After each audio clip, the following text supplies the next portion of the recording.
ഇനിയിപ്പോൾ നമുക്ക് ഇടുക്കിയിലേക്കാണ് പോകുന്നത് ആഷ്മി.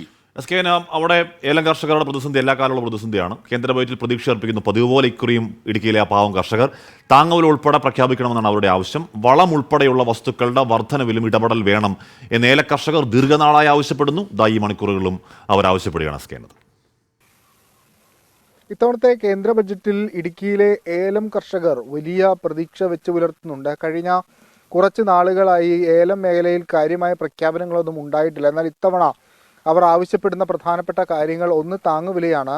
സാധാരണഗതിയിൽ ഏലത്തിന് വലിയ വില ഒരു ഘട്ടത്തിൽ ഉയരുകയും പക്ഷേ പിന്നീട് അത് കുത്തനെ ഇടിയുന്ന സാഹചര്യമുണ്ട്. അത്തരം സാഹചര്യങ്ങൾ ഒഴിവാക്കണം എന്നുള്ളതാണ് ഈ പ്രധാനമായും കർഷകരുടെ ഒരു ആവശ്യം. ഒപ്പം ഇതിൻ്റെ ഉൽപ്പാദനവുമായി ബന്ധപ്പെട്ട് വർദ്ധിച്ചു വരുന്ന ചെലവുകളിലും സർക്കാരിൻ്റെ ഒരു ഇടപെടൽ വേണം. സബ്സിഡി ഉൾപ്പെടെയുള്ള വസ്തുക്കൾ ഉറപ്പാക്കാൻ സർക്കാർ തയ്യാറാകണം എന്നുള്ളതായിരുന്നു പ്രധാനപ്പെട്ട ആവശ്യമായി കർഷകർ ഉന്നയിക്കുന്നത്. ഈ ലേലം ഉൾപ്പെടെയുള്ള നടപടികളും വലിയ വീഴ്ച കഴിഞ്ഞ കുറച്ച് കാലങ്ങളായി സംഭവിക്കുന്നുണ്ട്. അത് ചെറുകിട കർഷകരെ ഉൾപ്പെടെ കാര്യമായി ബാധിക്കുന്നുണ്ട്. അതിലും ഒരു നിയന്ത്രണവും ഇടപെടലും വേണം എന്നുള്ളതാണ് ഈ മേഖലയുമായി ബന്ധപ്പെട്ട് നിൽക്കുന്ന ആളുകളുടെ പ്രധാനപ്പെട്ട ആവശ്യം.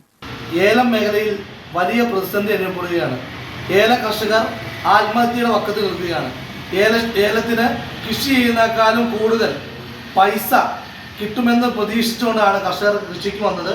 പക്ഷേ ഇപ്പോഴത്തെ സാഹചര്യത്തിൽ വളത്തിൻ്റെയും മരുന്നിൻ്റെയും പണിക്കൂലിയും കഴിഞ്ഞ് ഒരു ഏല കർഷകൻ വലിയ പ്രതിസന്ധിയിൽ കടന്നു പോവുകയാണ്. മറ്റൊന്ന് ഈ സ്പൈസസ് പാർക്കുമായി ബന്ധപ്പെട്ടുള്ള കാര്യങ്ങളാണ്. കഴിഞ്ഞ വർഷം 15 കോടി രൂപ മാത്രമാണ് ഈ സ്പൈസസ് മേഖലയിൽ ആകെ കൂടി പ്രഖ്യാപിച്ചത്. പക്ഷേ അതുകൊണ്ട് തന്നെ പുതിയ ഗവേഷണങ്ങളോ പുതിയ കൃഷി രീതിയോ അതല്ല എങ്കിൽ ഇതിൻ്റെ വിപണന സാധ്യതകളോ കാര്യമായി ഒരു പുതിയ രീതി അവലംബിക്കുന്നതിന് ഇടപെടലൊന്നും തന്നെ ഉണ്ടായിട്ടില്ല. അതുകൊണ്ട് ആ മേഖലകൾ കൂടുതൽ ശക്തിപ്പെടുത്തുകയും അവിടെ കൂടുതൽ പണം അല്ലെങ്കിൽ പദ്ധതികൾ പ്രഖ്യാപിക്കുകയും വേണമെന്നൊരാവശ്യം കർഷകരുടെ ഭാഗത്തു നിന്നുണ്ട്. പ്രത്യേകിച്ച് കീടനാശിനിയെ എങ്ങനെ കുറച്ചുകൊണ്ട് ഇത്തരത്തിൽ ഈ ഏലം കൃഷി കൂടുതൽ സുഗമമാക്കാം എന്നുള്ള ഒരു ചിന്ത ഉരുത്തിരിഞ്ഞു വരണം എന്നുള്ളതാണ് അവരുടെ ഒരു പ്രധാനപ്പെട്ട ആവശ്യം. കഴിഞ്ഞ കുറച്ച് നാളുകൾക്ക് മുമ്പ് ശബരിമലയിൽ ഉൾപ്പെടെ ഏലവുമായി ബന്ധപ്പെട്ടുണ്ടായ പ്രശ്നങ്ങളെല്ലാം നമ്മൾ കണ്ടതാണ്. അത്തരം സാഹചര്യങ്ങൾ ഒഴിവാക്കണം. അത് കർഷകന് പിൽക്കാലത്ത് വലിയ തിരിച്ചടി ഉണ്ടാകും. അതുകൊണ്ട് ഈ കീടനാശിനി കുറച്ചുകൊണ്ട് എങ്ങനെ ഏലം കൃഷി സുഗമമാക്കി മുന്നോട്ട് കൊണ്ടുപോകാം എന്നുള്ള കാര്യത്തിലും